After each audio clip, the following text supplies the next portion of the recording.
eventually they'll get gunked up inside there, and the switch won't operate.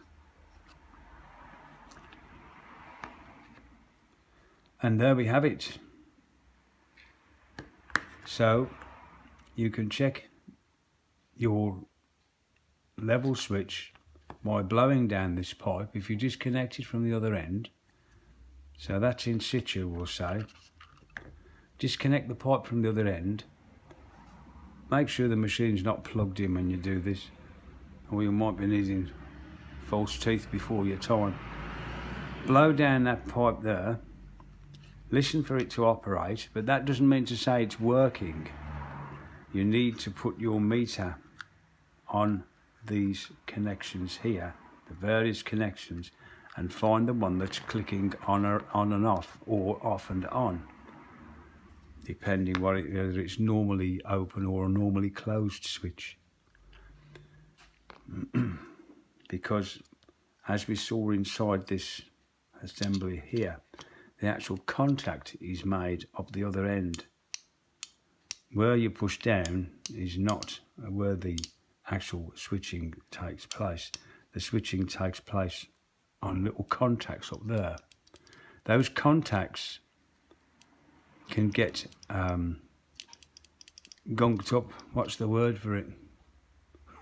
Can't think of the word.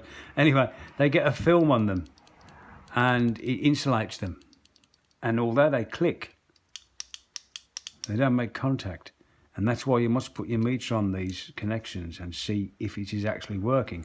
So you blow down the pipe so it's clicking in the switch, and you put your meter connections on there and just see if the switches are in fact working. You can unplug these and put your meters inside there. But if you leave it with the, if you can get to the wires, it looks like you're getting there, it's all the better, because then you'll know what actual wire is going to what part of the machine. There's one connection out there. Looks like this is a, and as I said before, this is going to be scrapped anyway.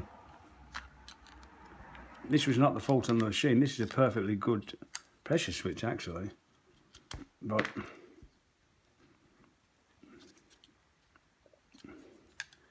this one doesn't want to come out. See, this is real life for you, see. There's always one little sod that won't come off, and that makes it a difficult job then. But anyway, so there you've got lots of spade connectors there, you see. So you can put your meter on those spade connectors and see which ones are working. Oh, there it goes. And which ones aren't. Yeah, and if they're all working fine, then you know it's not your pressure switch. If it works when you take this pipe off the tub end.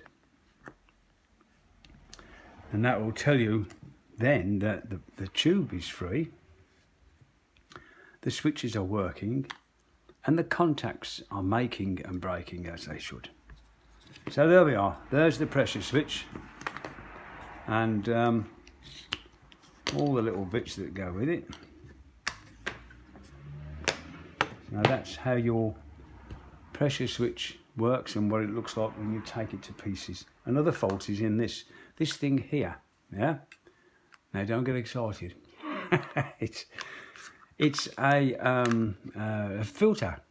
This filters the water from the tub as it goes to the pump, and it stops the pump from getting damaged by coins, grips, and being clogged up by fluff and stuff. But they get blocked, and so you have to take these out. Now on some machines they're straight and they're short, and you can see into the pump when you look at the front of the machine after you've unscrewed this and took it out, and you can see the blockage. Or sometimes you might take this out and there's no blockage. Well, what you can do is, where you've took this out from at the front of the machine, so we take that out of the way, poke this into the hole, if it's a straight one, okay, not with this bent thing.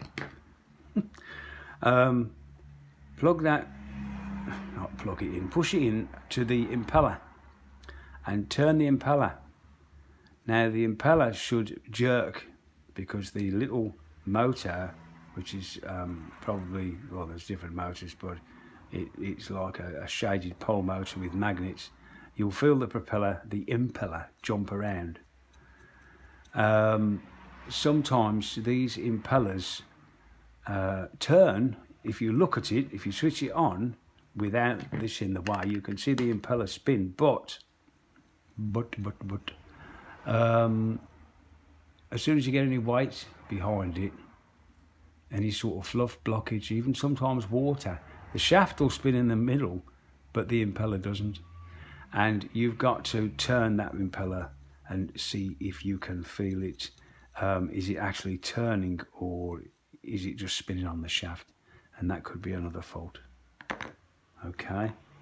So if your machine's not emptying, but you can hear the pump going, take this out, look for blockages. When you take this out, you'll get water pour all over the place, so make sure you've got plenty of dirty washing and towels on the floor. Or you can evacuate the machine of water by a gravity drain. That just means that you get the drain hose from the machine to a bowl on the floor and lie the hose on as close to the floor as you can, and that should get rid of it. And then when you take this out, you may still have water behind this, especially if there's a blockage, and it'll pour out again. That's life, I'm afraid. So get your dirty washing ready to catch the water.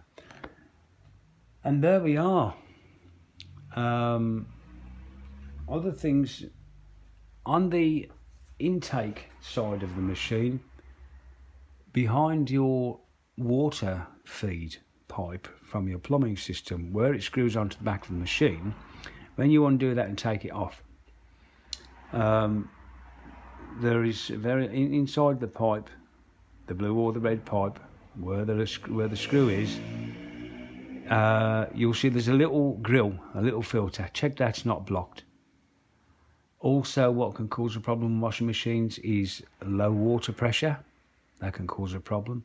Leaking on washing machines very often is the door seal. So you have to open the door on your washing machine and visually inspect the door seal, pull it with your fingers and see if you see any splits or cracks. While you're waiting for a door seal, what I've actually done with my own machine is actually get the door seal, whatever fixes it in place. You can actually spin the seal around 180 degrees in the door and put the split at the top. That's okay, as long as you're not going to, if your machine fills above that level, there's something wrong with it. And you can use it like that till your new door seal comes from wherever you order it from. I've done a video on actually replacing the door seals, and it's close up, and it will show you exactly how you get those door seals to go back on, because they can be very, very frustrating to get back on. But the video I've done will show you how to do it. You'll find it under Accordioncafe. There's a few hundred videos up, so just put in Accordioncafe washing machine repair or washing machine door seal or front loader, Accordioncafe, and it'll come up there. And as I say, it's under Accordioncafe, so you'll find it there. Anyway, so we've covered a few points there. Other things we'll leave for another video, because this one's getting a bit long and you might be getting bored now. So thanks for watching and for putting up with the traffic noise. I'll say bye-bye for now, and thank you for watching Accordioncafe. Bye-bye.